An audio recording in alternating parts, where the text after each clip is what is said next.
you guys for coming and doing the retake of this little presentation. What inspired this presentation was suturing class, and it was kind of a coming together of a whole lot of different things in my life. The suturing class, we kept reading how Anne Fry, who's one of the main authors in most midwifery textbooks, talks about an episiotomy being a clitorectomy.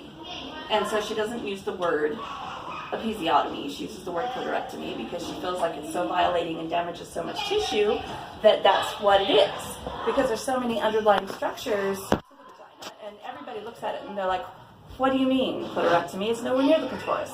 But I think it's important not just for midwives to understand, but maybe for all women to understand more aspects of how their body works.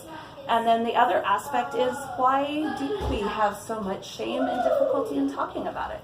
Men are very aware of their parts, and women just tend to be more private about these things. And some do discover what pleases them or how their body works, but they're not taught basics about these things, and I think it's something that in our era we should be able to open up a dialogue. So, basic parts of the female anatomy that I think people should know, and why we don't talk about it. Okay, we have to start with the why, just because some people may have a little bit of shame or guilt about studying the subject. So, in the earliest phases of human civilization, there were the fertility cults. They were the primary religion globally. Evidence can be found in India, South America, Europe, Middle East, Africa, just about everywhere humans have progressed past the caveman era. So just like when we invented the wheel in multiple places on the globe around the same time from civilizations that had no contact, it seems like as we evolved from caveman era and started to settle down and have civilizations, our first religion tended to be fertility cults and worshiping where we came from. I mean, we still are under the quest of where we came from, and it's quite simply the vagina. So to them, you would see things like the Venus of Willendorf and other sculptures and carvings. Oh, you would know this, being an anthropology person. But yeah, the first religion was definitely the worship of the feminine, and in some areas, women were so in control of their fertility that they were able to have 2 children, or have more children if they were at a point of famine or there was a lot of loss in the society, but they saw societies that stayed stable without overpopulating for about 2,000 years. One of the things is none of these societies led much to progress because they tended to stagnate, and that's something we do see in a lot of matriarchal cultures. Whereas patriarchal cultures are always about, let's go, let's conquer, let's develop, let's be innovative. So, these are some of the artworks from completely different areas of the globe. This is South America, I believe. One of these is from Spain, I think the one over there, and this one's from Northern Europe. And that one, I believe, was from Africa. There were just 4 that were different parts of the globe that I thought really stood out as being relevant. Also, sacred sites globally for indigenous people, even those that are more recently indigenous, like in Hawaii, are often those that represent the sacral portal that's seen as the portal from the other world to this world. So anything that looks like a vagina tends to be a sacred space or seen as a portal to the spiritual realm. And so they tended to be used for sacred sites. This right here is the most sacred place I've ever been in my life. It was in Hawaii. There is this place that's very protected, and you'll never read about it in any tourist guide. Helene Curtis, I think it was, actually bought the land at the entrance to this lava tube. Everyone knows what a lava tube is, right? In my class, everyone was wondering what that was. But they bought the land where the entrance to the lava tube was so that it could be protected for the Hawaiian people to come.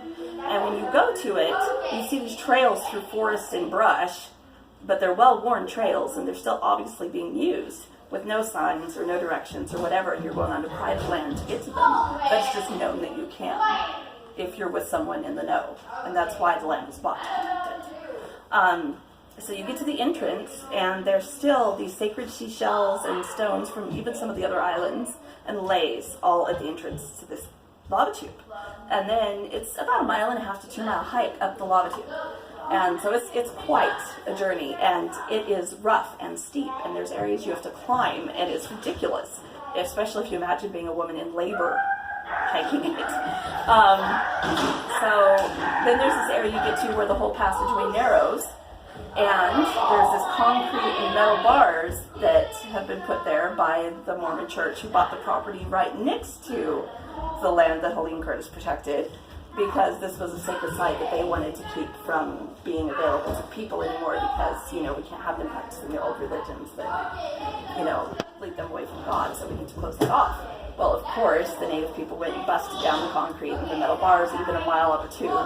But yeah, so you go through that, and it's just a reminder of the patriarchal oppression of these, fertility rites.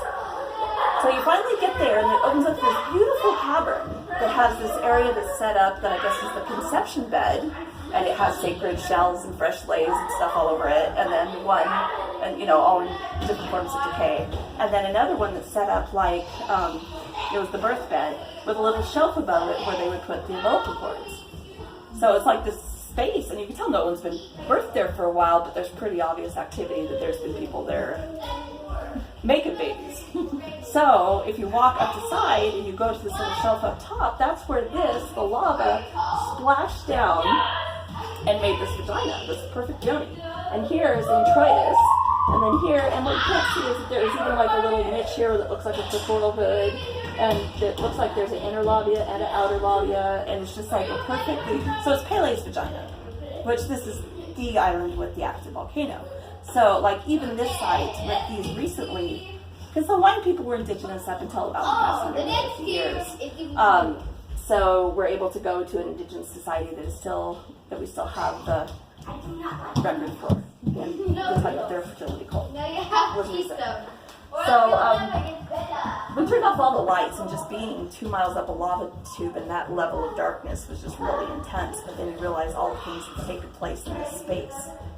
And I couldn't quit thinking about the lava rushing through it to make this space, which was kind of uneasy because molten lava making this space is kind of trippy. But anyway, that was definitely an experience, and definitely a deeper understanding of the nature of this sacredness, and how women still, with their desire to be fertile, their desire to make more offspring, there's still the worship of these spaces that remind us of vaginas.